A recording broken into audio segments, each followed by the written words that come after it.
Stephen Smith has broken his silence on the growing speculation surrounding the Rangers' managerial situation, offering a composed yet telling response when quizzed about the club's future. The under-19s coach has been put into the interim manager role until a permanent Russell Martin replacement is found. His comments have added an intriguing layer to the ongoing discussion over when a new manager will be brought through the doors of Ibrox. Let's break this down in today's video, along with all the other Rangers news from the last 24 hours.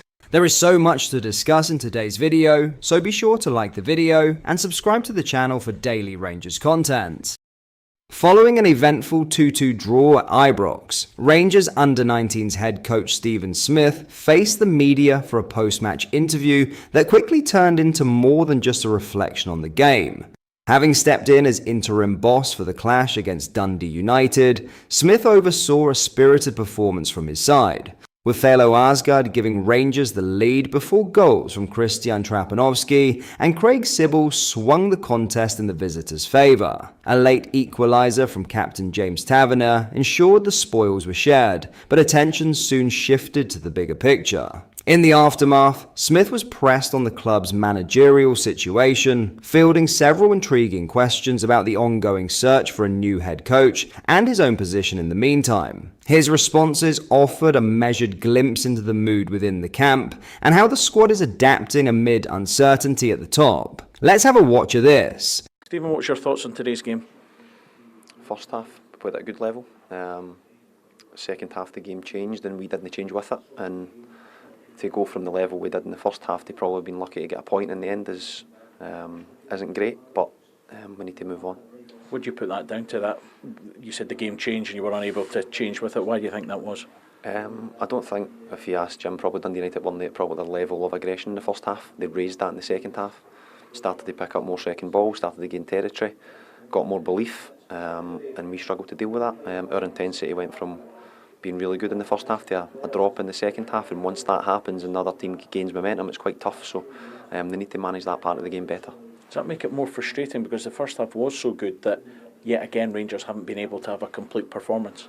Of course it's frustrating and it hurts and it should hurt. There's no getting away from that, but they know in the changing room that what they need to do to get better, and it's up to that group now to galvanise each other and stick together and move on. It's easy to blame a manager or a head coach. Do the players have to look at themselves, given that this has continually happened this season? That's the case all the time. I don't think that's just because we're suffering at this moment. That's every time you play, every time you train. That's how I played, or that's the mindset that I had, and I would like to think that that's the mindset that they have in there. What do you say to them, given there's a bit of uncertainty about what's going on just now, to make sure they focus on another big European game to come up? There was nothing regarding the uncertainty. It was probably more a bit of advice and how I was feeling in that moment, because I've only worked with the group for 10 days, so I can only pass comment on what I've seen in that time, and I was honest with them. I don't think it's my job to go in and rant and rave and shout, even though there's bits inside me that wants to do that, but that's not what my remit is at this moment. So it was probably just a bit of advice and probably a bit of clarity in what I've seen in the 10 days. What have you been told in terms of clarity about going forward then? Honestly, that I've been going day by day, so my focus was this game, and I might catch up with people today that might give me more clarity, but until that moment my focus was all on Dundee United. Are you, given it as a big European game to come, is it just a case of carry on regardless then? Because there might be a bit of uncertainty about who'll be in the dugout for that one. Yeah, I'll just carry on, and it's the same. I'll approach it the same as I approached the 10 days so far. I'll be as consistent with my work as I possibly can, and I'll try and keep the environment as normal as possible with all the noise that goes on outside. And the noise is about getting a new manager in. Given what happened today, is it a case of this team need a new manager in now to have that focus? I think if you asked anybody, the answer would have been it should have been last week or the week before, whenever Russell left, and I understand that thought, but my job is to control what I can control, and that's to keep the environment as normal as possible and give the players the information that they need to get better.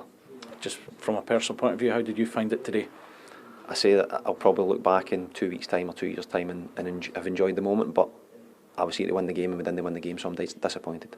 Before we get into our next story, if you are enjoying today's video and you would like to see more and stay updated with the latest Rangers news, make sure you hit the like button and subscribe to the channel so you never miss a video.